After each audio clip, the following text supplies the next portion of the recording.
नमस्कार, बहुत स्वागत है आप सभी का स्वराज एक्सप्रेस में। आप देख रहे हैं हमारा खास प्रोग्राम जनता मांगे जवाब। आपके साथ मैं हूं संयम जैन।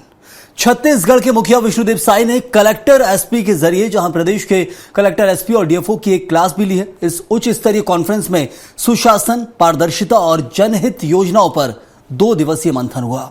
इसमें प्रदेश के आला अधिकारी भी शामिल रहे। हालांकि विपक्ष ने इसे महज औपचारिकता बताया है, लेकिन सत्ता पक्ष इसे छत्तीसगढ़ में मोदी गारंटी और विष्णु का सुशासन कहकर संबोधित कर रहा है। देखिए रिपोर्ट।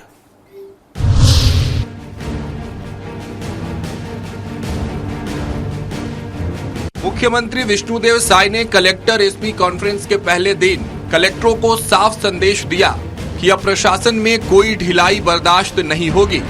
9 घंटे की समीक्षा बैठक में उन्होंने स्पष्ट कर दिया कि अब हर रोज सुबह 7 बजे नगर निगम और पालिका क्षेत्रों का निरीक्षण अनिवार्य होगा। स्वच्छता और अपशिष्ट प्रबंधन समेत हर जनहित कार्य की नियमित समीक्षा की जाएगी। 15 नवंबर से शुरू हो रही धान खरीदी में किसी भी प्रकार की लापरवाही बर्दाश्त नहीं होगी। एमएसपी का समय पर भुगतान सुनिश्चित करना कलेक्टरों की जिम्मेदारी होगी। कुल मिलाकर मुख्यमंत्री का स्पष्ट निर्देश था कि जनता के अधिकार और हित के मामलों में देरी या कोताही की कोई गुंजाइश नहीं है। विभिन्न विभाग के विभिन्न योजनाओं पर बड़ी बारीकी से समीक्षा हुई है और प्रदेश विभिन्न विभाग की योजनाओं पर कहां खड़ी है ये भी आज के समीक्षा बैठक में पता चला है।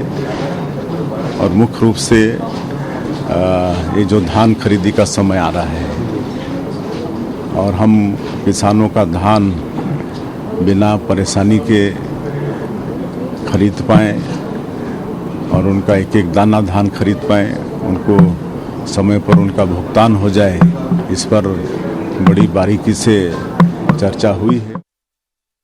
मुख्यमंत्री विष्णुदेव साय ने स्पष्ट संदेश दिया कि अब प्रशासन किसी भी चुनौती से पीछे नहीं हट सकता है। कानून व्यवस्था, साइबर अपराध और नशे के खिलाफ सख्ती के संकेत देते हुए इसके खिलाफ अभियान तेज किए जाने को कहा। लेकिन दूसरी ओर कांग्रेस ने इस पूरे आयोजन पर तंज कसा है। कांग्रेस का कहना है कि एसपी कलेक्टर कॉन्फ्रेंस सिर्फ औपचारिकता बनकर रह गई है। वहीं कांग्रेस के इस आरोप पर सत्ता पक्ष ने भी पलटवार किया है। सरकार में साहस नहीं है कि अपने सुशासन पे वो चर्चा कर ले, इसलिए क्योंकि इस सरकार में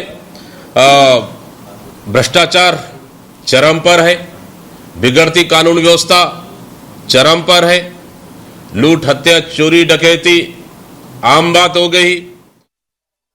छत्तीसगढ़ में मोदी जी की गारंटी और विष्णुदेव साय जी की सुशासन की सरकार है और आज छत्तीसगढ़ जो है 20 महीने में माननीय विष्णुदेव साय जी के नेतृत्व में बहुत आगे जा रहा है।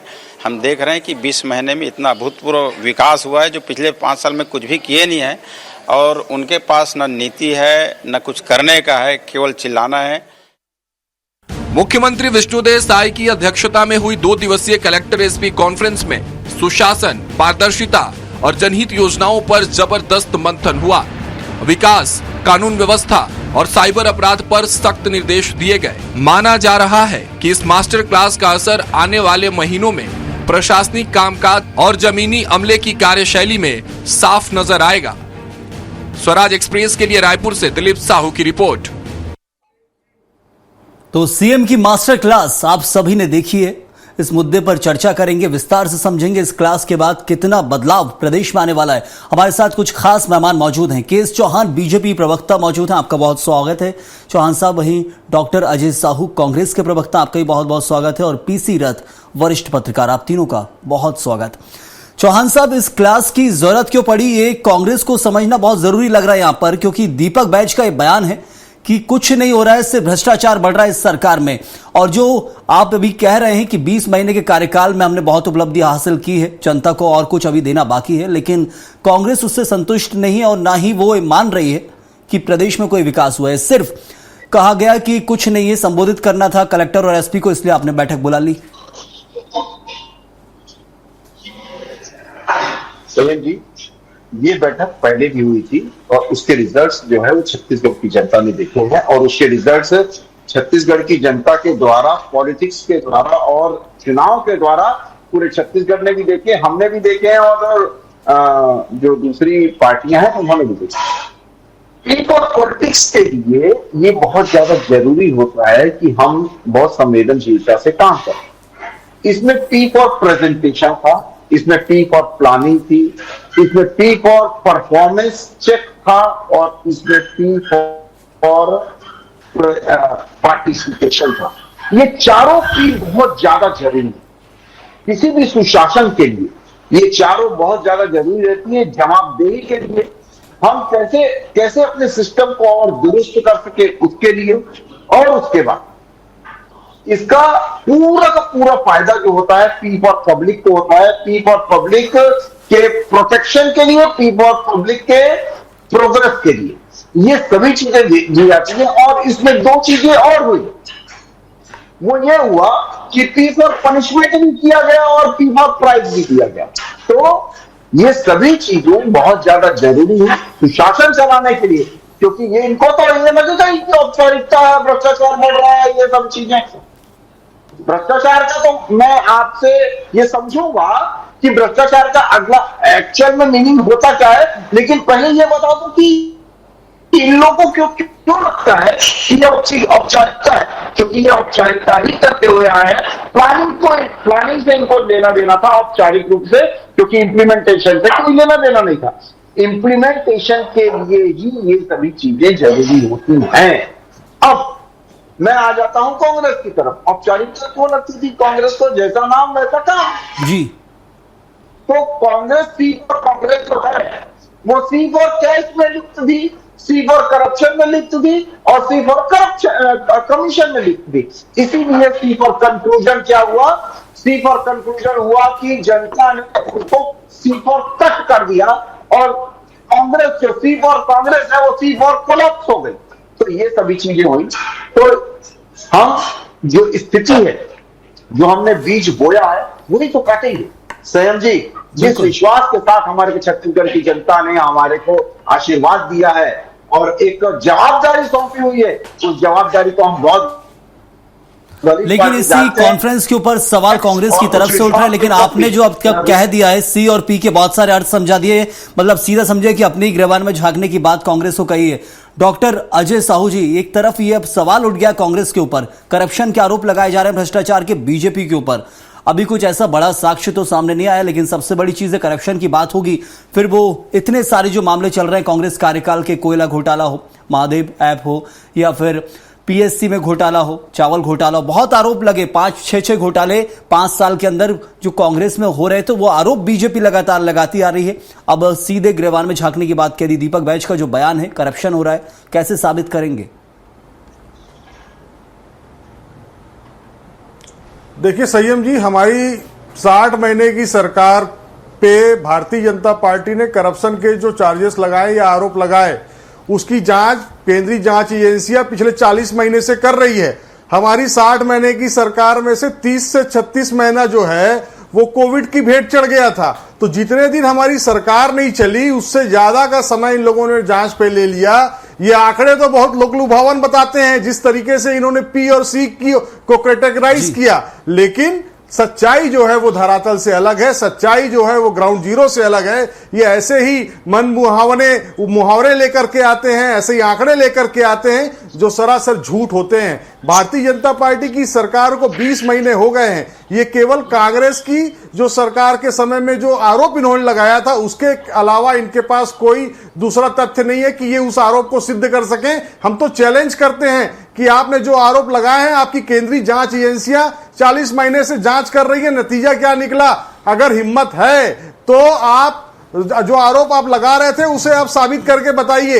अभी जनादेश आपको मिला है, आपकी सरकार कलेक्टर एसपी कॉन्फ्रेंस करती है और मुख्यमंत्री जी वही रटाया डायलॉग मीडिया को बोलते हैं। वो कहते हैं कि कलेक्टर लोग जो हैं उनसे अवैध खनन नहीं संभल रहा है। मतलब एक तरह से ये कहीं ना कहीं स्वीकारोक्ति है कि माननीय मुख्यमंत्री जी मान रहे हैं कि इस प्रदेश के अंदर हम जो आरोप लगाते हैं कि इस प्रदेश के अंदर खनन माफिया का राज है, इस प्रदेश के अंदर नशा माफिया का राज है, इस प्रदेश के अंदर भू माफिया का राज है, जिनके सामने ये सरकार जाकर के नतमस्तक हुई है, ये कलेक्टरों के सामने मुख्यमंत्री जी का कहना लेकिन अजय जी एक चीज और भी है कि ये तो जरूरी हो जाता है ना, कई बार कलेक्टर और एसपी से कॉन्फ्रेंस कर रहे हैं यदि मुख्यमंत्री, तो ये तो जरूरी है प्रदेश के अंदर गुड गवर्नेंस देना है। अब बीजेपी को जिम्मेदारी मिली है, तो ऐसे में जो सवाल उठाए जाएंगे कॉन्फ्रेंस में, सीधा सवाल है, यदि कल कांग्रेस सवाल पूछेगी काम नहीं किया तो उसका जवाब सरकार को पहले प्रशासन से लेना है, फिर सरकार को आपको जवाब देना है। बिल्कुल बिल्कुल, मैं ये कहता हूं माननीय मुख्यमंत्री जी ने कलेक्टर कॉन्फ्रेंस में जो स्वीकारोक्ति की वो तो की। इस प्रदेश के अंदर राजस्व प्रकरण जो है वो कलेक्टरों के अधीन आते हैं। कलेक्टरों के कॉन्फ्रेंस में राजस्व प्रकरण के निपटारे को लेकर के माननीय मुख्यमंत्री जी के श्री मुख से एक भी शब्द नहीं निकला, जबकि सच्चाई यह है कि इस प्रदेश के अंदर जिलों में जो राजस्व प्रकरण के जो मामले हैं वो 4 लाख से अधिक मामले लंबित हैं कलेक्टरों के न्यायालयों में, और उस पर कोई सुनवाई नहीं हो रही है। जनमानस अपने छोटे छोटे काम के लिए, पावती चढ़वाने के लिए, बटांकन कराने के लिए, नक्शा कटाने के लिए, नाम चढ़वाने के लिए दर दर भटक रहा है। चलिए, ये प्रशासनिक लापरवाही की जो बात आपने की, इस पर एक छोटा सा जवाब चौहान साहब से ले लेते हैं, फिर पीसी रथ साहब के पास जाएंगे। जी चौहान साहब, प्रशासनिक लापरवाही आज भी वही है जो होती है, कॉन्फ्रेंसों से उसमें सुधार नहीं आता है, ये कहना है। आप खाली प्रश्न करेंगे तो कैसे बनेगा? मैं आता हूं आपके पास, सुन तो लीजिए, 10 सेकंड में खत्म कर रहा हूं, समय कम रहता है। चलिए बोलिए। देखिए संयम जी, धान खरीदी को लेकर माननीय मुख्यमंत्री जी ने कलेक्टरों को कहा कि किसानों को कोई परेशानी नहीं होनी चाहिए, लेकिन माननीय मुख्यमंत्री जी को यह पता होना चाहिए कि धान खरीदी का नीति निर्धारण, राइस मिलरों से अनुबंध, ये सारे नियम जो होते हैं वो केंद्र राज्य सरकार बनाने का काम करती है। बारदाना उपलब्ध कैसे होगा, इसकी व्यवस्था कैसे की जाएगी, ये सारे काम राज्य सरकार की है, ये माननीय मुख्यमंत्री जी को पता होना चाहिए। लेकिन उस पर उन्होंने कलेक्टरों पर थोप दिया। कलेक्टर तो एक एजेंसी होता है जो राज्य सरकार के बनाए हुए नियमों को, उसकी नीति को पालन कराने का काम जिलों में करता है। तो माननीय मुख्यमंत्री जी के पास मुझे लगता है जो प्रशासनिक अमला है वो अपरिपक्व है, ज्ञानहीन है, उसे पता नहीं है। आरोप हो गए, जवाब जरूरी। चौहान साहब इसी पर जवाब क्या बात करनी चाहिए, क्या जरूर आता हूं। अजय जी आता हूं आपके पास, और भी सवाल है, आता हूं। चौहान साहब इसी पर जवाब दीजिएगा 10 सेकंड में, फिर पीसी रथ साहब से जवाब लेना है। संयम जी, हमारे साथी प्रवक्ता को मालूम होना चाहिए कि प्लानिंग का काम जो है वो शासन करता है और इम्प्लीमेंटेशन का काम जो है वो प्रशासन करता है। दूसरी बात, सिर्फ 5 उदाहरण इससे दूंगा मैं, जो अभी साथी प्रवक्ता बोल रहे थे, और आप तथ्यों के साथ, मेरा दावा है कि तथ्यों के साथ और आंकड़ों के साथ वो 5 क्वेश्चन का जवाब नहीं दे पाएंगे। 12% FIR में कमी आई है, 16% सड़क हादसे में कमी आई है, और पेंडिंग फाइल जो अभी आप बोल रहे थे 4 लाख पेंडिंग फाइल पड़ी है, पेंडिंग फाइल में लगभग 7% की कमी आई है। अपराधों जो तस्करी हो रही थी उसमें 50% की कमी आई है, और जो छुट्टी ले रहे थे, जो हमारे सरकारी अमला जो छुट्टी ले रहा था उसमें लगभग 9% की कमी आई है विष्णुदेव साय की सुशासन की सरकार में। और ये सभी चीजें इसलिए होती हैं क्योंकि हम पार्टिसिपेट करते हैं। चौहान साहब, तकनीकी दिक्कत के कारण आवाज सही से नहीं आ पा रही है, मैं आता हूं आपके पास, तकनीकी दिक्कत है कुछ यहां पर, इसलिए आवाज सही से नहीं पहुंच पा रही है। पीसी रथ साहब, ये बहुत जानना जरूरी है हमारे दर्शकों के लिए कि एक जो कॉन्फ्रेंस आयोजित की गई, कलेक्टरों को बुलाया गया, एसपी को बुलाया गया, कभी भी ये बैठक आयोजित कर सकते हैं मुख्यमंत्री, बिल्कुल ये अधिकार है, क्योंकि प्रदेश में गुड गवर्नेंस देना है और उसको लेकर जवाब फिर जनता को भी देना पड़ता है। लेकिन इस वक्त ये कॉन्फ्रेंस आयोजित की गई और मुख्य एजेंडा हम समझें कि धान खरीदी में बिल्कुल लापरवाही ना हो। क्या ये समझें कि धान से कुछ दहशत में है सरकार, क्योंकि धान खरीदी एक बड़ा मुद्दा होता है, सबसे बड़ा जो राज्य है धान को लेकर छत्तीसगढ़ का आता है। क्या कुछ समझे इस पूरी कॉन्फ्रेंस के बाद? जी देखिए, ये जो एसपी कलेक्टर कॉन्फ्रेंस है ये सरकार का एक तरह से नियमित कार्यक्रम है। जो भी मुख्यमंत्री रहते हैं वो एसपी कलेक्टर को एक साथ बैठाकर बातचीत करते हैं, 2-2 दिन की कॉन्फ्रेंसेस चलती है। अभी जो संवेदनशील मुद्दा है धान खरीदी का, अभी धान खरीदी 15 नवंबर से होनी है, और ये हम सब देख रहे हैं कि बारिश इस बार थोड़ी विस्तारित हुई है और अभी अक्टूबर मिड तक के बारिश के झोंके लगे रहे हैं लगातार, और धान जो है वो छत्तीसगढ़ का मुख्य फसल एक तरह से होने के कारण उसके ऊपर बहुत सारा दारोमदार होता है, पूरी अर्थव्यवस्था टिकी होती है। और साथ ही साथ सरकार की मशीनरी का एक तरह से ये परीक्षा भी होती है कि धान की खरीदी सही रेट पे सही तरीके से भुगतान हो, उसका सही तरीके से उसका रखरखाव हो, खरीदी की प्रक्रिया हो और फिर वो मिलिंग के लिए प्रॉपर चले जाए और मिलिंग के बाद वो उस तरह से गोदामों में आ जाए। तो ये पूरी प्रक्रिया जो चाक चौबंद व्यवस्था होती है, ये ग्रामीण स्तर पर 3 एजेंसियां मिल करके एक एग्रीमेंट करती हैं। वो बैंक उसमें शामिल होता है, लैम्स होता है, विपणन संघ होता है। उसके बाद फिर ये ऊपर से कलेक्टर और पूरे अमले को उसकी जिम्मेदारी होती है। तो कहां पर नए खरीदी केंद्र खुलने हैं, कहां पर, जैसा कि बताया जा रहा है कि पिछले बार से इस बार का प्रोडक्शन भी धान का बढ़ने वाला है क्योंकि बारिश अच्छी हुई है और पानी के उस तरह से कमी नहीं रही है। तो धान का उत्पादन जो 140 लाख टन जो था उससे ज्यादा बढ़ के आएगा इस बार करके ये बात चल रही है। तो उसमें नए धान केंद्र की जरूरत कहां पड़ेगी, कहां तक के धान केंद्रों की सड़क खराब हुई है, बारिश में सड़कें भी खराब हो जाती हैं, तो उसकी व्यवस्था भी कलेक्टरों को प्रॉपर करनी चाहिए, चिंता दे करके करनी चाहिए कि हर जिले में प्रॉपर व्यवस्था हो ताकि किसान आसानी से धान पहुंचा सकें और वहां पर का जो स्टाफ है वो प्रॉपर कंप्यूटर की प्रॉपर व्यवस्था हो। और दूसरी बात जो सबसे बड़ी है कि धान की खरीदी जिस ऐप से की जानी है, जिस ऐप में किसानों का पंजीयन होना है, वो भी अभी तक के अधूरा है। उसमें ऐप की कुछ टेक्निकल प्रॉब्लम थी, किसी तरह से वो उसको लेकर के दिक्कतें जा रही है। तो उसमें अगर पंजीयन नहीं होगा तो धान की खरीदी नहीं हो पाएगी, ये भी सरकार ने बार बार घोषणा की है।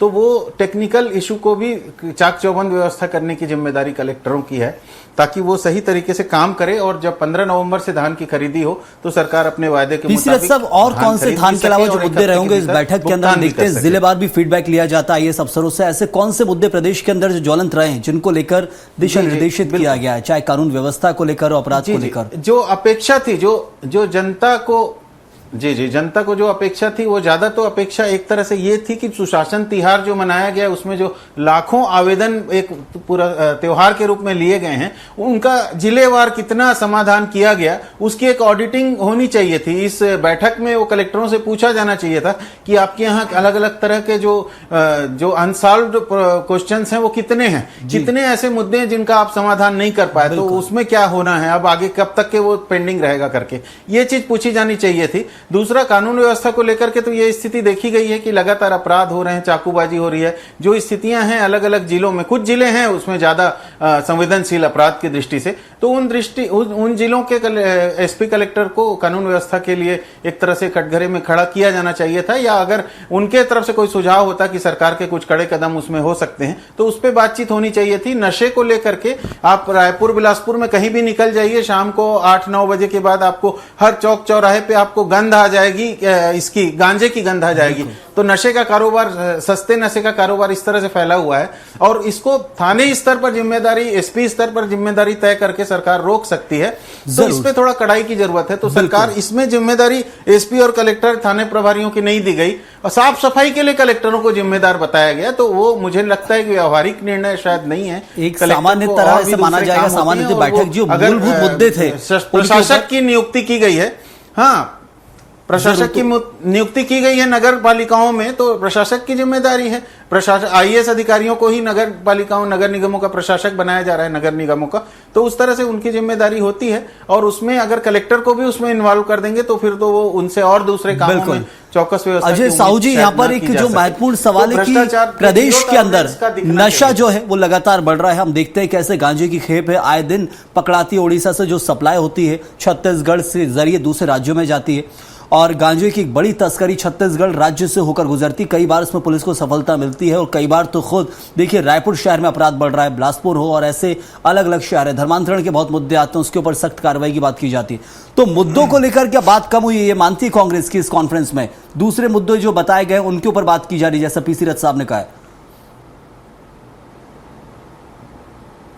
देखिए संयम जी, निश्चित तौर पर जो काम कलेक्टरों का है उस पर चर्चा ना करके जो काम कलेक्टरों का नहीं है उस पर चर्चा की गई है। इसीलिए हम ये कह रहे हैं कि ये कॉन्फ्रेंस जो है वो एक तरह से खानापूर्ति की तरह दिखाई दे रहा है। आज कानून व्यवस्था की आप बात कर लीजिए, जिस समय रायपुर में माननीय आदिवासी मुख्यमंत्री महोदय जिस समय इस रायपुर में कलेक्टरों और एसपी की कॉन्फ्रेंस कर रहे थे, ठीक उसी समय गृह मंत्री के गृह जिले कबीरधाम में, कवर्धा में 25,000 से अधिक आदिवासी जो है वो बिगड़ती कानून व्यवस्था को लेकर के, आदिवासियों के ऊपर हो रहे अत्याचार को लेकर के वो सड़कों पर उतरे थे। बलौदा बिहार की घटना ले लीजिए, कल रात को पुलिस जब वाहन चेकिंग करती होती है, एक आदिवासी युवक वहां से गुजरता होता है, वो जब पुलिस को देखकर भागने की कोशिश करता है तो पुलिस के जो लोग हैं उसे दौड़ा करके इतना पीटते हैं कि उसके पीछे, शरीर के पीछे हिस्से में 60 टाके लगाए जाते हैं। तो ये स्थिति इस प्रदेश के अंदर आदिवासियों की हो गई है। ये बहुत दुखदाई है। जिस प्रदेश का मुख्यमंत्री आदिवासी हो, उस प्रदेश के अंदर अगर आदिवासी बालिका के साथ अनाचार हो जाए,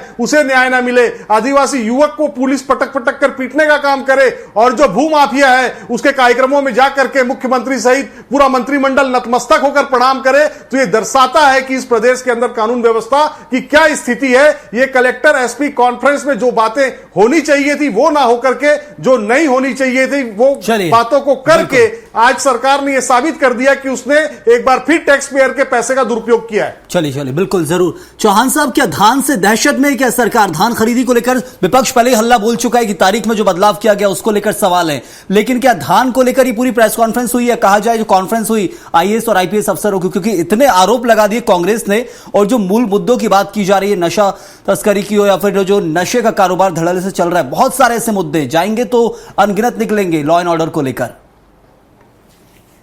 संयम जी, इन्होंने जो 5 साल में नहीं किया, हमने 2 साल में करके दिखा दिया। 450 से ऊपर हमने नक्सली मार दिए, 1550 से ऊपर गिरफ्तार हो गए और 1750 से ऊपर सरेंडर हो गए, 100 से ऊपर मुठभेड़ हो गई, करोड़ों रुपए के जो नक्सली है वो मारे गए। और उसके बाद ये लोग बोलते हैं कि लॉ एंड ऑर्डर कहाँ है।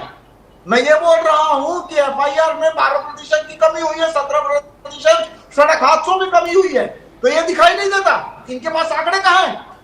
भ्रष्टाचार की बात करते हैं ये लोग। भ्रष्टाचार में ये लोग शराब घोटाले में, डीएमएफ घोटाले में, पीएससी घोटाले में, रेत घोटाले में और ना जाने ये महादेव घोटाले में, ये सभी तो लिप्त पाए गए हैं। वो कहते हैं आप साबित नहीं कर पाते, सिर्फ जांचें चलती रहती है। वो ये कहते हैं, आरोप लगाते हैं, आप साबित नहीं कर पा रहे हैं। वो कहते हैं आप साबित नहीं कर पाते, सिर्फ जांचें लंबे वक्त तक चलती है। जितना का कार्यकाल नहीं रहा उससे लंबा तो जांच चलता है। संयम जी, आप मेरे को सिर्फ एक चीज बता दीजिए, कोर्ट की जो कार्रवाई चल रही है क्या असंवैधानिक चल रही है?